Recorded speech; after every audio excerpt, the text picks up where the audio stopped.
Hey everyone, how goes it? Welcome back to Computer Science 552 Game Development. Today we keep exploring the next dimension. We turn our attention to the roles of the programmer and the artist, exploring 3D game development. We have established that the graphics pipeline is a model that describes a queue of steps required for a 3D system to draw a 3D scene to a 2D screen.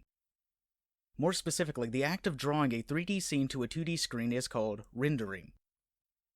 The process can be broken into three sequential steps: application, geometry, and rasterization. The geometry step is responsible for generating the 3D scene from the information provided by the application. This establishes a world or global coordinate system and transforms all 3D objects to fit within it. The concept of transformations have been mentioned before, and it becomes a central feature in all of 3D. All major vertex and triangle operations occur during this step. In relation to this, a shader is a program used to affect the rendering of a 3D scene. The types of shaders include 2D and 3D shaders. 3D shaders are used for a couple of different purposes. One is it calculates the brightness and the colors of a textured mesh surface. Another is it modifies the vertices of 3D mesh. They do a lot of work, but mostly focus on the 3D geometries that are displayed. Shaders occur at different stages of the graphics pipeline: 3D shaders during the geometry step, 2D shaders during the rasterization step. Looking into the geometry step a little closer, we can see that it can be further broken down into 5 steps: mesh and camera transformations, lighting, projection transformations, clipping, window viewport transformation. Each substep handles a different aspect of 3D rendering. These will be discussed in several future lectures.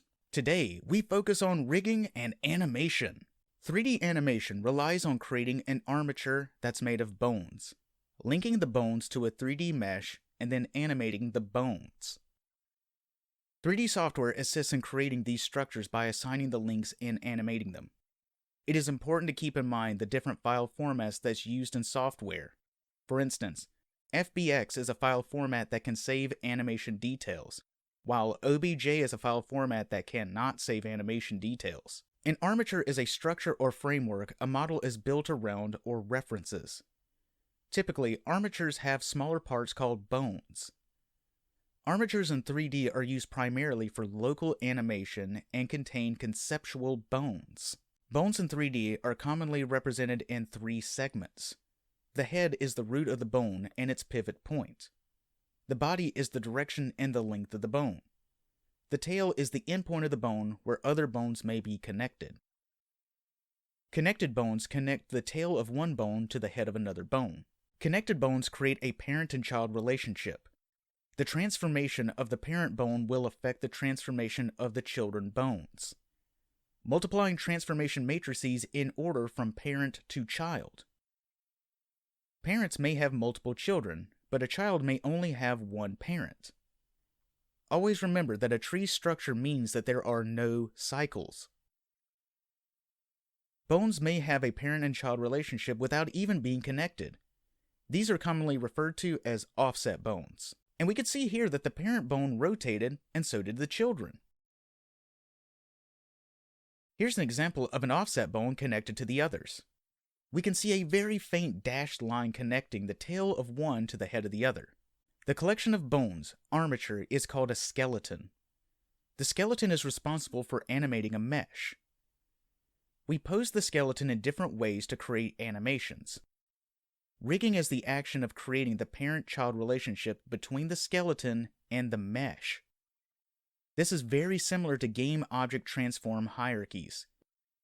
By creating this relationship, we animate the bones in the skeleton, which animates the vertices in the mesh. The transform of the bone is applied as additional transforms on the vertices. We consider that the vertices will follow the bones. A bone may either affect one or more vertices. An envelope is the area of effect around a bone.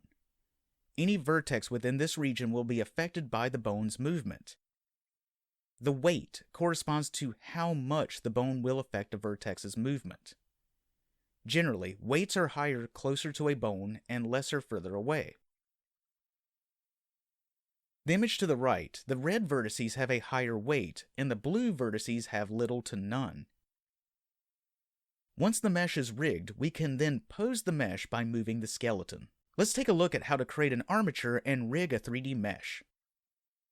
Here, we have a simple mesh that we've created beforehand. Now we need to create a skeleton for it. Before we start, let's hide the 3D mesh so we can better see the bones. We do this by pressing H.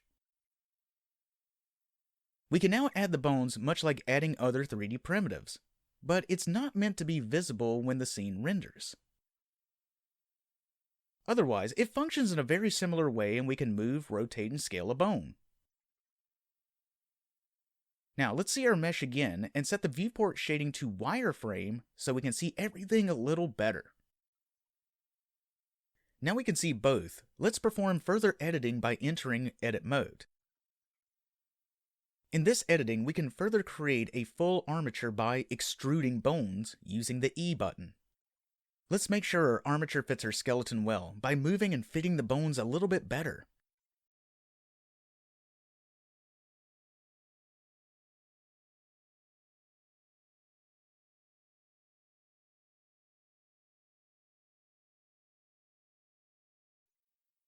Now that we have an armature constructed and fitted, we can rig the model. We do this by creating a parent and child relationship from the armature to the mesh. We do this by first selecting the mesh, then shift select the armature, then Control P. This will bring up a menu, and I typically set the armature to deform with automatic weights. Now we have rigged the model. If we select the skeleton, we can now enter the new mode called Pose. This allows us to pose the bones when we animate. We can see the result of rotating one of the bones and how it affects the vertices. Going back to object mode, we can select the mesh and view how the vertice weights have been applied. With the mesh selected, we can enter another new mode called Weight Paint. In this mode, we can view the weights of each vertex for the bone. We can see this directly by viewing the vertex groups inside of the object data properties here. If we select each of these groups, we can see how it relates to each bone. The more red areas are more affected by this bone. The bluer areas are either not affected or barely affected at all. We can edit these weights by painting them. We can select the weight amount here and then start painting. By painting this, the formerly redder areas, now with a weight of 0, we can see how these vertices are no longer being affected by the bone. By undoing this, we can use this mode in order to clean up and fix some of the problems that may arise by using automatic weight assignments. Now that we have rigged the 3D mesh, we can now move to animation. Much like digital games, animation relies on frames. Animation has a fixed number of frames per second. Most movies run at 24 frames per second. A lot of animation works at 12 frames per second. A collection of frames are in a structure called a timeline. Keyframes are special frames that indicate some property will change over time. Position, rotation, scale, color are all common properties that change using keyframes. Keyframes in 3D animation correspond to key poses. We create keyframes by making key poses with our skeleton. Then, the system interpolates all the movements in between. This in-between is called tweening. The interpolation between the frames follow a mathematical function. In constant, the pose jumps from one to the next with no interpolation in between. Jump cuts describe a sudden jump from one frame to another, or from one pose to another. Linear, the pose changes in a direct linear fashion. This is great for simple movement, and also is great for mechanical motions as they tend to look a little stiff and unnatural. Curve follows a curve, such as a Bezier or Catmull-Rom, and is used for smoothing the motion. As we have mentioned, arcs or curves tend to look a little more natural, and it's part of the 12 principles of animation. Now, let's see how to animate our 3D mesh. Now that we have a rigged mesh with the proper weights, we can start making key poses. Selecting our skeleton and entering pose mode. We can now start rotating the bones to create key poses in our timeline here. Here is where we're keeping track of our keyframes and key poses. We can expand this by opening the summary over here. We will eventually see the objects and their properties that are being animated inside of it. On the first frame, I'm going to insert a keyframe for everything. First, I select every bone by using A and then pressing I. I can now insert a keyframe on every bone. I usually pick a keyframe for position, rotation, and scale. Now, let's get to animating. I'm going to press the record button here. Now, when I move to a new frame, any movement is going to be recorded as a new keyframe. I'm going to now rotate this bone on this keyframe to show how it animates. Now we have something animating. We can use our timeline to create character animations, and we can even create many different character animations using the same timeline. When we need to do more advanced timing editing, we may need to use the dope sheet. This gives creators a more in-depth and bird's-eye view of all the animations going on in a scene. This can be used when complex animations are needed. Along with this, we can also view the curves between the key frames. Now we can adjust the interpolation of the curves to be curve, linear, or constant. Within curves, we can also adjust the speed of interpolation, making them seem more natural. Different portions of a single timeline may correspond to different animations.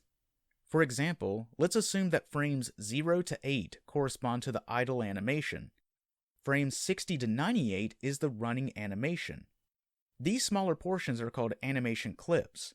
They're still part of the same timeline. When exporting a mesh, make sure to include the animation frames. Some game engines require creating clips by specifying start and end keyframes. Let's see how to export our animated 3D mesh and now import it into our game. Let's also see how we can animate the mesh through some code.